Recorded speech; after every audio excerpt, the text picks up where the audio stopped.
Welcome back. Eluru జిల్లా భీమటోలు మండలంలో విషాదం చోటు చేసుకుంది. పోలిసానిపల్లి గురుకుల కాలేజీ పాఠశాల ఓ విద్యార్థిని అనుమానాస్పద స్థితిలో మృతి చెందింది. ఇంటర్ ఫస్ట్ ఇయర్ చదువుతున్న లేలా మానస ఆకస్మిక మృతి కలకలం రేపింది.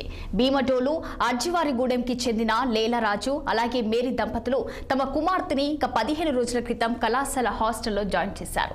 నిన్న జరిగిన ఏపీ పేరెంట్స్ కమిటీ మీటింగ్ కు మానస తన తల్లిదండ్రులతో కలిసి హాజరైంది.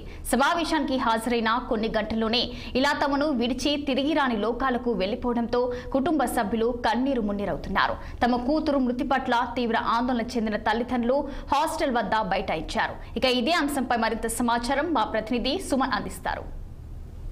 భీమడోలు మండలం పోల్సనపల్లి డాక్టర్ బిఆర్ అంబేద్కర్ గురుకులంలో అయితే ఈరోజు విషాదం అయితే జరిగిందని తెలుస్తూ ఉంది. ఏదైతే ఇంటర్మీడియట్ చదువుతున్నటువంటి విద్యార్థి అనుమానాస్పద స్థితిలో చనిపోయి ఉండడంతో విద్యార్థులందరూ కూడా భయాందోళనకు గురవుతున్నారు. ఏదైతే నిన్న జరిగినటువంటి మెగా పేరెంట్స్ డే, రాష్ట్ర వ్యాప్తంగా జరిగినటువంటి మెగా పేరెంట్స్ డేకి విద్యార్థుల తల్లిదండ్రులు అయితే హాస్టల్కి వచ్చి విద్యార్థులతో ముచ్చటించి వారికి మంచి భోజనం అయితే పెట్టి అక్కడ నుంచి వారి మంచి చెడ్డ చూసుకొని జాగ్రత్తగా అయితే హాస్టల్ పంపించి వాళ్ళైతే ఇంటికి చేరుకున్నారు. అయితే ఇదే విషయానికి సంబంధించి వాళ్ళ ఇంటికి చేరుకున్న అతి కొద్దిగా టైంలోనే, అంటే సాయంత్రం 5 గంటల సమయంలో తిరిగి వాళ్ళ తల్లిదండ్రులకు ఫోన్ రావడం జరిగింది.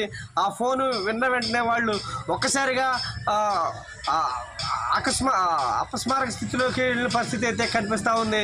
ఏదైతే వాళ్ళ పాప చనిపోయిందని తెలియడంతో ఒక్కసారిగా కుప్పకూలిపోయిన తల్లిదండ్రులు హాస్టల్కి అయితే అక్కడ గ్రామస్తులకి తీసుకొచ్చిన అనంతరం హాస్టల్లో ఏం జరిగింది ఏంటనే విషయం అయితే తెలియని పరిస్థితిలో ఉంది. అయితే ఈ హాస్టల్ బాత్రూంలో ఉన్నటువంటి బాడీని హాస్పిటల్కి అయితే చేర్చారు. అసలు ఆ పాప ఎలా చనిపోయింది ఏంటి అనే విషయాన్ని అయితే దర్యాప్తు అయితే జరుగుతూ ఉంది. ప్రస్తుతం ఏలూరు డిఎస్పీ శ్రావణ్ కుమార్ అయితే అదేవిధంగా భీమడోలు సిఐ కూడా అక్కడికి చేరుకొని విచారణ అయితే చేపట్టడం జరుగుతూ ఉంది. ప్రస్తుతం అయితే అక్కడ ఏం జరిగింది అనే విషయాన్ని అయితే క్షుణ్ణంగా పరిశీలించే పరిస్థితి అయితే కనిపిస్తూ ఉంది. అటు స్టూడెంట్స్ కూడా భయాందోళనలో ఉన్నారు.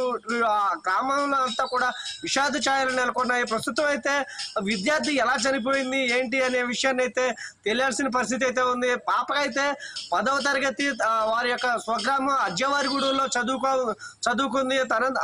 తర్వాత ఇంటర్మీడియట్లో జాయిన్ అవ్వడం కోసం ఆ పాప గురుకులంలో ఎంట్రన్స్ అయితే రాయడం జరిగింది. ఎంట్రన్స్లో గుంటూరులో అయితే గుంటూరు గురుకులంలో అయితే పాపకి సీట్ వచ్చిన వెంటనే అక్కడ దూరం అవుతుందని చెప్పి తల్లిదండ్రులు కష్టపడి మళ్ళా ట్రాన్స్ఫర్ అనేది పెట్టుకొని పోల్సనపల్లి అయితే తెప్పించుకున్నారు. సీట్ అయితే వచ్చింది మెరిట్ లిస్ట్లో. అయితే పోల్సనపల్లిలో జాయిన్ అయ్యి ఇంటర్మీడియట్ చదవడానికి 20 రోజుల క్రితమే పాప అయితే జాయిన్ అయింది. జాయిన్ అయిన తర్వాత అంతా బాగానే ఉందని చెప్తా ఉన్నారు. తల్లిదండ్రులు ముచ్చటి ఈ మెగా పేరెంట్స్ డే రోజున మాట్లాడినప్పుడు కూడా నిన్న మొత్తం అంతా బాగానే ఉందని చెప్పింది నవ్వుతానే. అదేవిధంగా వీరు ఎప్పుడైతే ఇంటికి వెళ్ళారో పాప చనిపోయిందని చెప్పారు.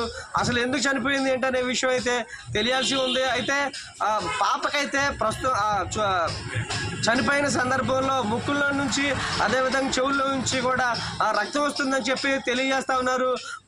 అక్కడైతే కొంతమంది ఉరి వేసుకుని చనిపోయిందని చెప్పి తెలియజేస్తా ఉన్నారు. అయితే ఏం జరిగింది ఏంటి అనే విషయాన్ని అయితే పోలీసులు అయితే దర్యాప్తు చేస్తా ఉన్నారు. కెమెరా పర్సన్ సురేష్తో సుమన్ 6 టీవీ ఏలూరు జిల్లా నుంచి.